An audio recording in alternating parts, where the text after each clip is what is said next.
Hello, Magic the Gathering players. This is Anditesh Ordo.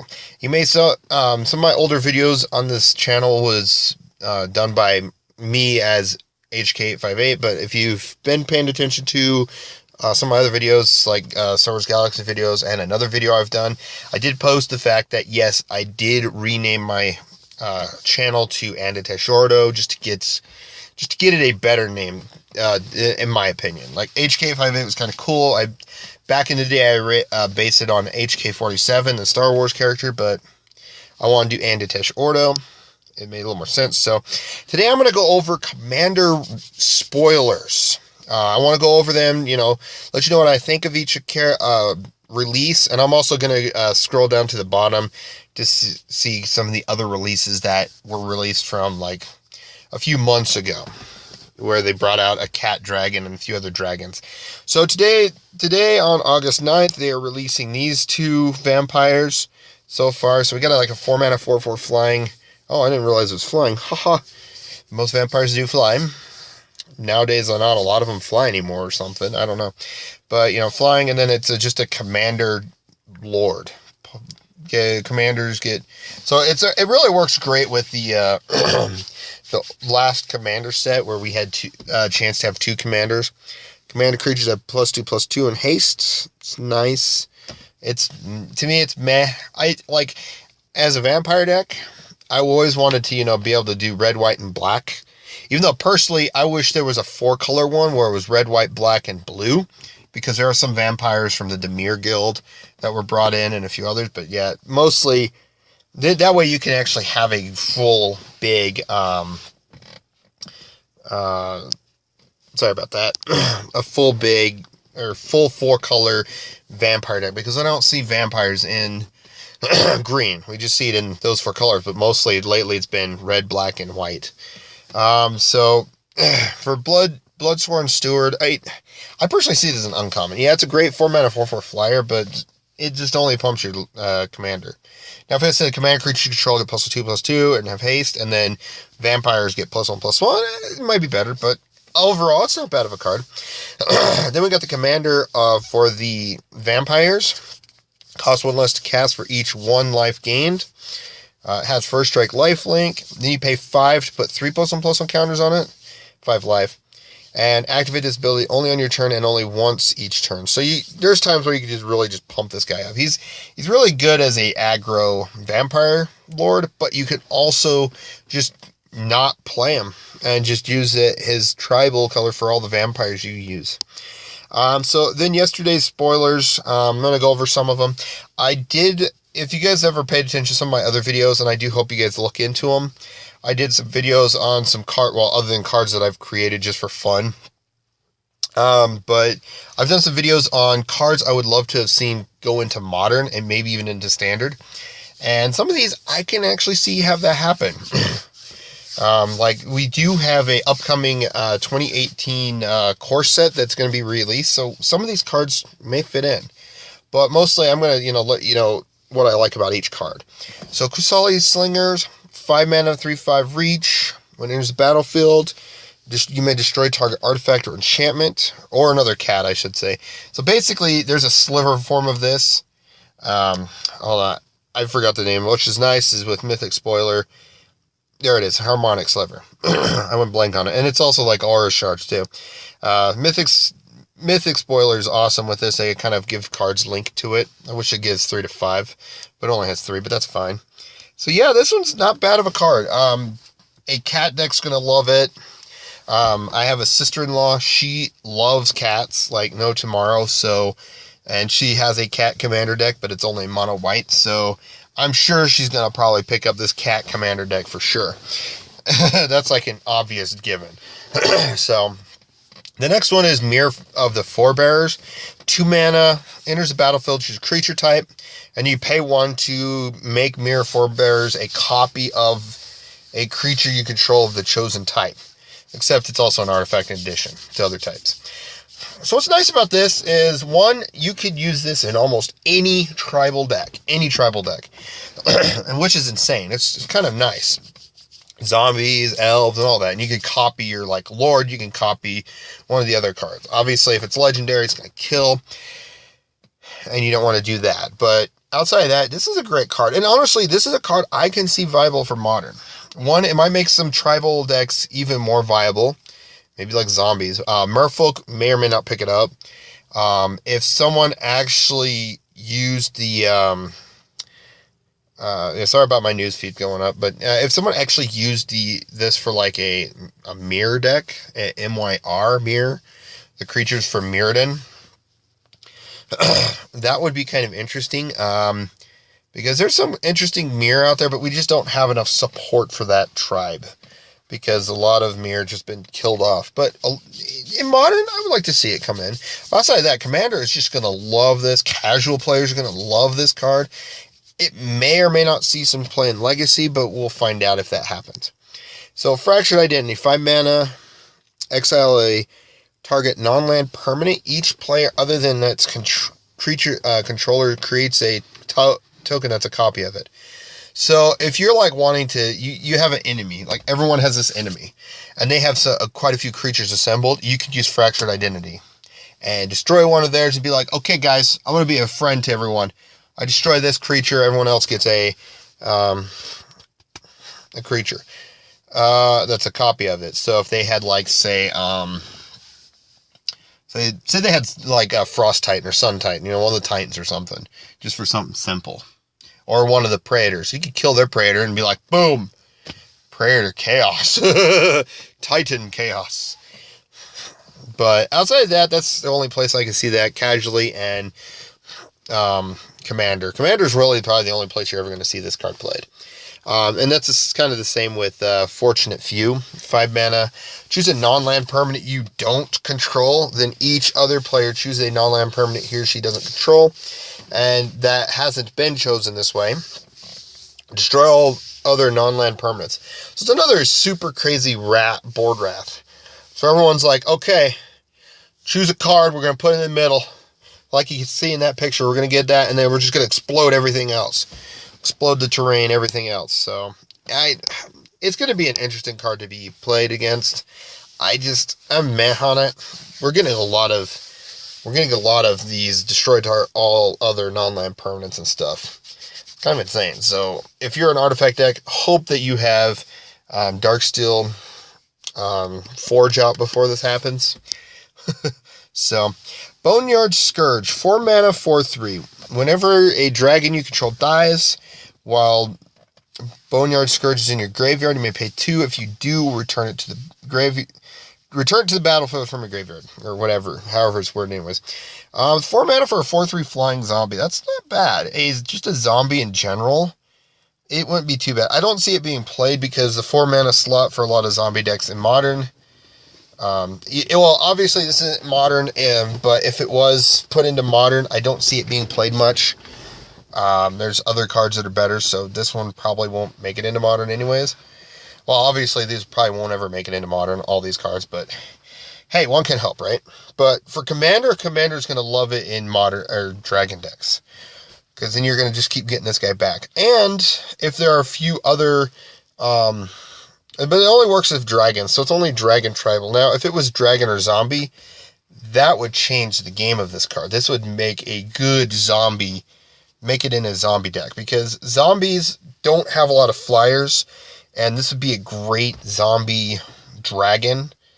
There is a zombie dragon out there from an older set, which might be, no, okay, it's not there. Darn. I don't remember it right offhand, but, when it enters the battlefield, it brings back a dragon. You could do a dragon zombie theme. That wouldn't be too bad. This would work great in that deck, but outside of that, it's just going to be dragons. You're not going to see it in zombies. Well, you might. You could still see it in a zombie deck to use it. You'll just only have a 4 mana, 4/3 flyer. Unless you happen to have another zombie dragon in the deck, too. Outside of that, this is the only thing. This probably be more dragon friendly. Skellord Reckoner, 5 mana, 4/4. Whenever a dragon you control becomes the target of spell or ability or an opponent controls, destroy target non-land permanent that player controls. Yeah, this one's interesting. It actually kind of protects your dragon. Well, it has like a fake shroud protection way where they're like, ugh, do I want them to choose a non-land permanent to destroy if I target it? So dragon decks are just going to love this guy. It's like, oh, so I get to start destroying some of your stuff if you target a dragon. Great. So that's kind of nice.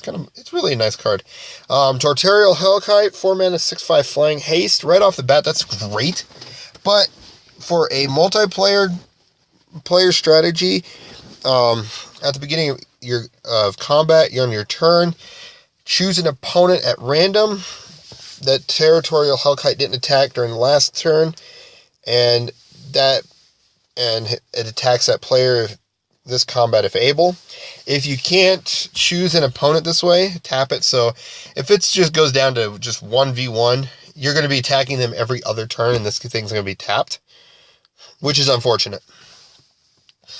But you could always just not... Well, wait, you do have to attack, so it wouldn't be too bad. I thought this card going into Modern, it wouldn't be too bad, but the downside of only attacking them once every other turn is going to be crappy. If you have a way of untapping it, leaving it back for a blocker each other turn, it's not too bad. But outside of that, I don't see this one, ever kind of making Modern worthwhile. So far, the only card out of this is just Mirror of the Forebears. But outside of that, I had all these other cards just mostly best for Commander. Then there's Kindred Discovery, 5 mana enchantment. You choose a creature type when it enters. Whenever a creature of the chosen type enters or attacks, draw a card. That's insane. A lot of decks that splash blue is going to love that. And like I was saying earlier, if they had a 4-color vampire decks would pick this up. This is going to be a good... For any blue deck that has tribal, this is going to be a pickup, like instant pickup. Everyone loves drawing a card. I do. So going to the next one, Path of Ancestry. We got another command tower, but it does something different. So basically, it just acts like command tower, except it enters the battlefield tapped. Kind of disappointing. When the mana is spent to cast a creature spell that shares a creature type with your commander, you get to scry one. So it's a little bit better as long as you're doing tribal. So this is a definite tribal command tower. Tribal decks will use it. Actually, probably any commander deck may use it because it still works even without the tribe theme. It's just you won't get the scry. It's just you just get the mana fixing. Then this one we will have to click on because I guess Mythic Spoiler sometimes doesn't do this, so we have to actually read it.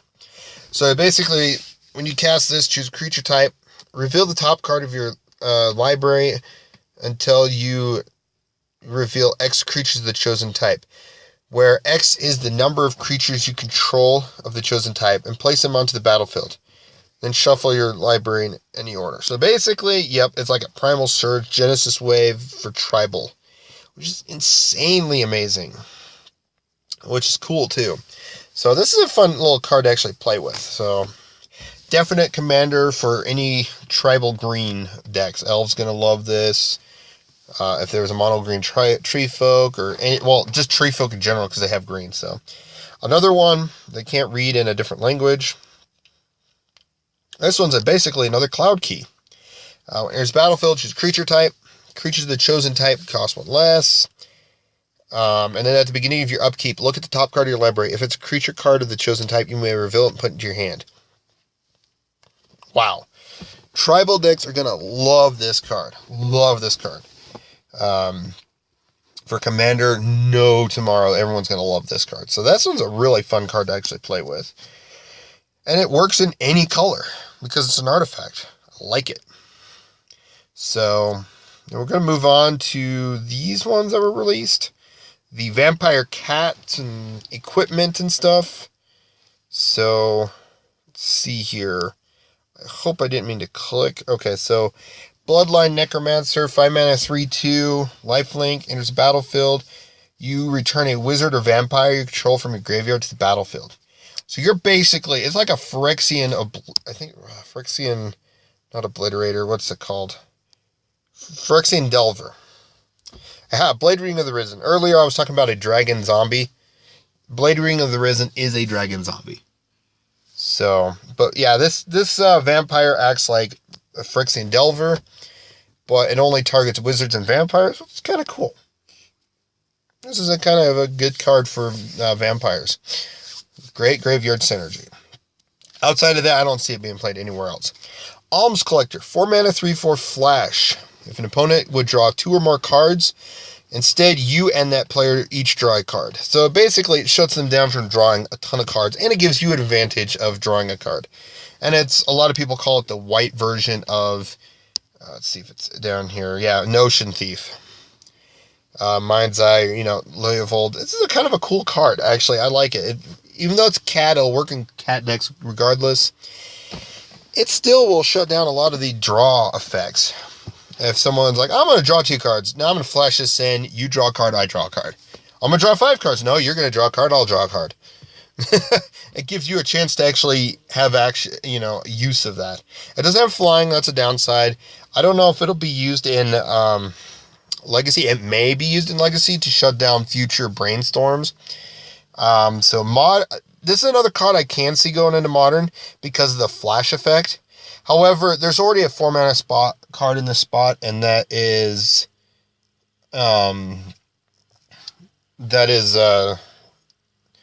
Restoration Angel. I went blank. And a lot of people probably use Restoration Angel over this, but against certain decks, having this in Modern might be an answer to certain control decks that like to draw cards. Nanzan, Revered Bladesmith. Whenever it enters the battlefield, search your library for an equipment card, reveal it.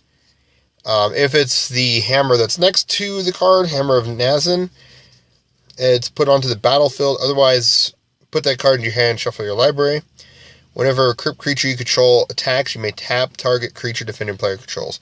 So this is a cat commander for equipment. There's been other cat commanders that work with equipment that were just mono white, but this one adds green, which is kind of a weird color. Well, like cats are only usually in white and green, maybe some in red, but it's just a weird color for green to have equipment, even though green doesn't do a lot with equipment, except in certain scenarios.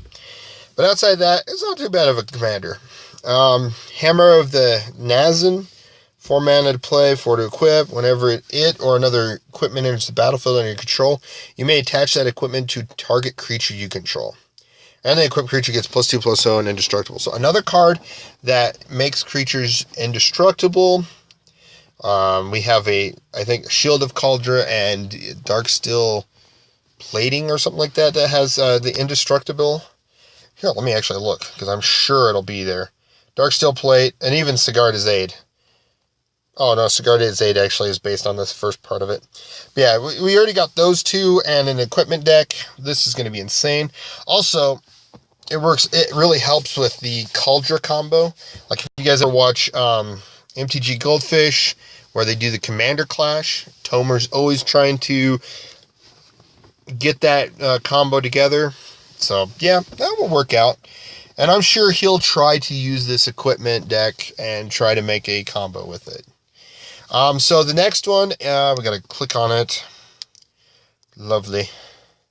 I use Mythic Spoiler. It still works. I know some people actually have access, find it, and have access to the English version, but Bloodforge War Axe. It's basically a bone splitter, or mana cost wise, it's more like a Darksteel Axe, except get rid of the indestructibility and have the effect of whenever equipped creature deals combat damage to a player, create a token that's a copy of Bloodforge War Axe. Now, if it was like Darksteel, if they kind of combined the 2 together, that would be insane. Get a bunch of indestructible artifacts, but yeah. But for the most part, this is a great card. Like I said, the mana cost is like Darksteel Axe, even though it's kind of like Bone Splitter. They're all pretty similar. This is great for a commander equipment deck. It's like, oh, now I have a bunch of extra equipment. I can start equipping tokens. Haha. So that's always nice. And it's a card I can possibly see put into a way to be put into Modern. Maybe even through Standard. Standard wouldn't be too bad. Would it be used? I don't know. Actually, I think it might actually, find a home.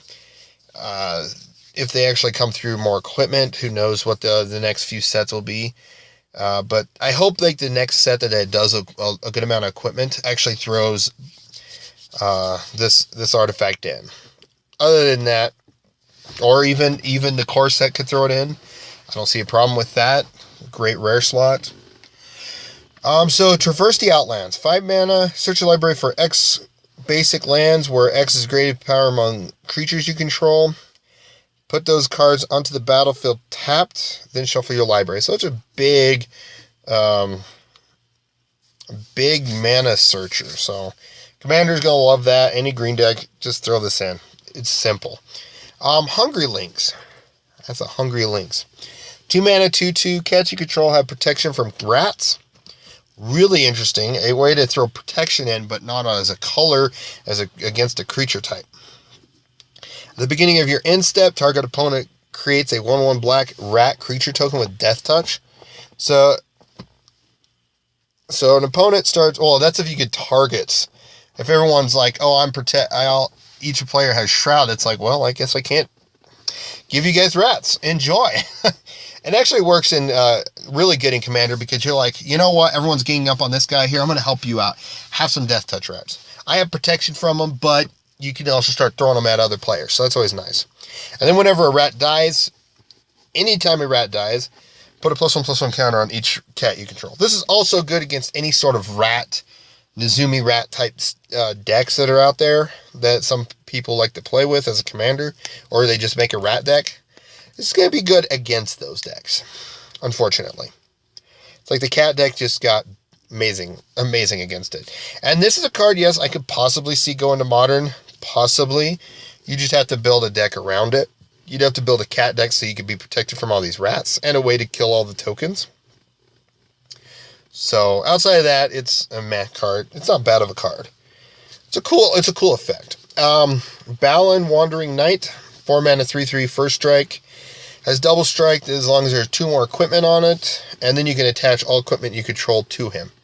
So it's like, I'm going to pay 2 mana, boom! He has every equipment available. So he's going to have like 20 pieces of equipment, and so he can swing in and kill someone, which is nice. As a commander, for a commander as a commander equipment deck, that's a really good card. Especially when you have a lot of mana, and we have that extra 2 to just attach everything, so you give it haste and everything else. Boom. It's great. Stalking Leonin. This is an interesting one. 3 mana, 3/3, but then you get to, when it enters the battlefield, you seek or you choose an opponent. That's interesting, because some people may or may not, it's definitely probably won't see play other than Commander. Reveal the player, because, unless it's 1v1, then it's just, obviously the opponent. But reveal the player you choose, exile target creature that's attacking you if it's controlled by the chosen player. So you're like, I'm going to pick you. You have 3 more creatures than everyone else, and you have the biggest of them, so you could just, kill that. It's really interesting that secretly, it feels like a card for like an unset. Unglued, unhinged, unstable, something like that, but it's not bad though. Miri Weatherlight Duelist, 3 mana, 3/2 first strike. Whenever she attacks, I should say, each opponent can't block with more than 1 creature this combat. As long as she is tapped, no more than 1 creature can attack each combat. So this is an interesting card. It is based off of a card I gotta look up, which is going to be Silent Arbiter. Plus, it's also kind of based on the other Miri versions. Green, black, and now she's green, black, white. Interesting. But yeah, it's a Silent Arbiter effect. Great for creature tokens, so she could be a creature token lord, especially when she's out there. So, and I do want to quickly cover the Unstable Sword here. Sword of Dungeons and Dragons. It's kind of funny. It's kind of a cool little card. Give equipped creature +2/+2 protection from rogues and clerics, which those tribes aren't used much. I bet that some people will try playing this in Commander, but I don't think it'll work. If the gold dragon creature token was also like it was considered colorless, it would make sense to actually use. But that's probably the only place you'll see it is just in the unstable gameplay. Then this was revealed, the Steam Logger boss. Talks about riggers.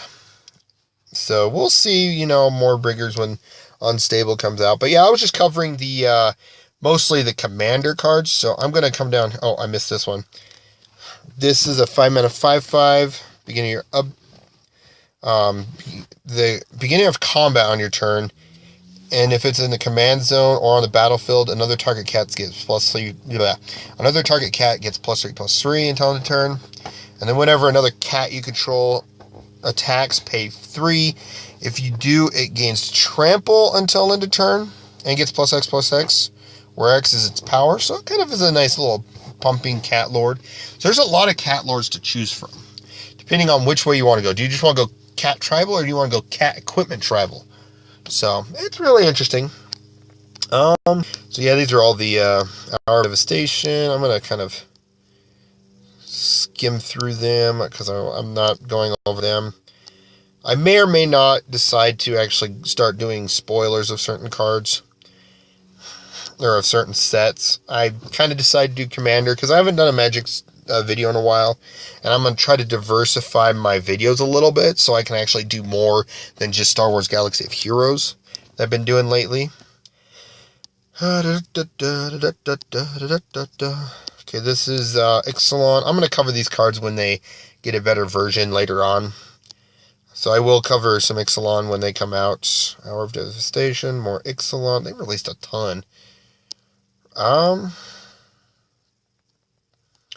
Here we go. Wait, was this also? No, didn't want that. So yeah, we had a couple of these guys. Like, I guess they're gonna make a human tribe or something. We'll find out on that one. But Ojutai Master Tagem or whatever, 4-mana 3/4. Instant. Oh no, it's for dragons. Haha, that's right. Instant sorcery and dragon spells you control can't be countered by spells or abilities. Whenever you cast an instant sorcery spell from your hand, if he attacked this turn, that spell gains rebound, so you get to use it again, which is nice. Then you got Ramos Dragon Engine. Yeah, sorry this video is long. I'm just trying to get through all the commanders so far released. But yeah, this is a 6-mana 4/4 colorless, but it's also 5 color as well. Whenever you cast a spell, put a +1/+1 counter on Ramos for each of that spell's colors, and then you remove 5 +1/+1 counters, and you add 2 of each color to your mana pool. Well, that's insane. Yeah, these are all just commander stuff you would ever see. The Ur Dragon, when it's in the command zone or on the battlefield, other dragons cost 1 less. Gets flying. Well, most all dragons fly anyways. Unless they have to, have a special ability or claws to actually make them fly. Whenever one or more dragons you control attack, draw that many cards, then you may put a permanent card from your hand onto the battlefield.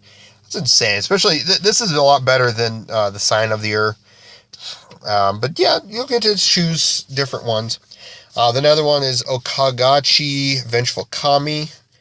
A colorless, and then, or one of any, and then one of each color.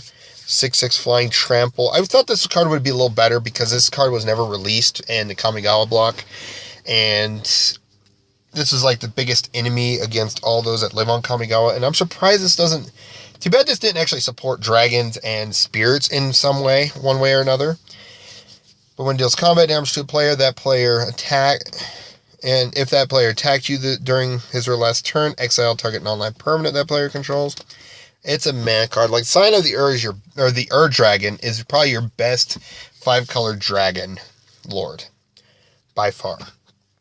But yeah, with Okagachi, I still think they should have done something with spirits to give it more of a spirit theme as well as a dragon theme. Would have been great. Like, spirits and dragons get +2/+2 haste in first strike or something like that. That way you could actually, but he will still be good as a spirit commander, 5-color spirit commander, so that's always nice to look out for. And then you can actually use all 5 dragon spirits from Kamigawa block. Kakusho and all them. Then the last one I'm going to go over, is something Nekeru Queen. 5-mana 5/4 Flying Trample. Deals combat damage to a player. That player sacrifices a creature.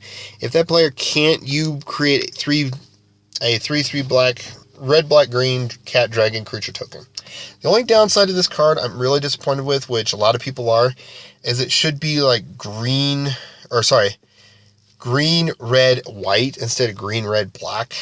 Should have made it Naya, because cats are mostly in those 3 colors than any others. And then that would be a cat dragon that would be a cat lord, a good 3-color cat lord. But unfortunately it's not. So you got what you got. But yeah, this is all the Magic cards I was going to go over today. Some of them, like I said, I kind of wish they would actually go into Modern.